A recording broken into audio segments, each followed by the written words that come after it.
Hi దోస్తులు, ఎలా ఉన్నారు? ఈరోజు మనం చేసే రెసిపీ ఏంటంటే ఆలు వెల్లుల్లి ఫ్రై అండి. దానికి కావాల్సింది ఆలుగడ్డ, పచ్చిమిర్చి, ఉల్లిగడ్డ, వెల్లుల్లి ఇలా తురుముకొని పక్కన పెట్టాక ప్యాన్ వేడైందో లేదో చూసుకోండి. ప్యాన్ వేడైనాక ఆయిల్ పోసుకోండి.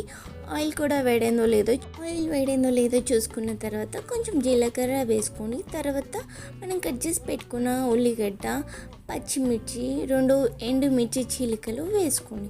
తర్వాత మనం తురుము పెట్టుకున్న వెల్లుల్లి వేసుకోండి. తర్వాత కొంచెం ఉప్పు వేసుకోండి. ఉప్పు వేయడం వల్ల వెల్లుల్లి అనేది చేదుగా రాకుండా టేస్టీగా ఉంటుంది. తర్వాత కొంచెం పసుపు.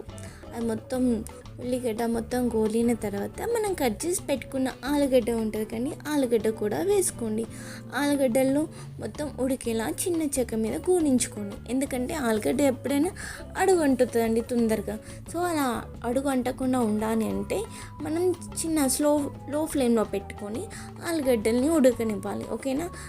మధ్యలో ఊకి కలుపుకుంటూ ఉండండి, అడుగంటకుండా ఉంటుంది. ఓకేనా? చాలా టేస్టీగా కూడా ఉంటుంది నేను చెప్పినట్టు చేస్తే. ఓకేనా?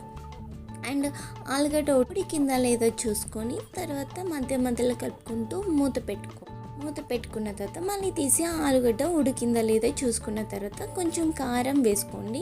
కారం మొత్తం ఆలుగడ్డలకి పట్టేలా కలుపుకోండి. తర్వాత కొంచెం ఉప్పు కూడా వేసుకోండి తగినంత.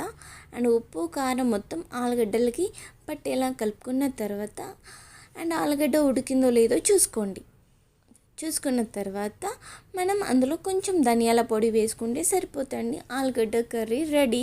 అండ్ కొంచెం కొత్తిమీర కూడా వేసుకోండి, టేస్ట్ ఇంకా బాగుంటుంది. అంతే అండి, సింపుల్ ఆలుగడ్డ.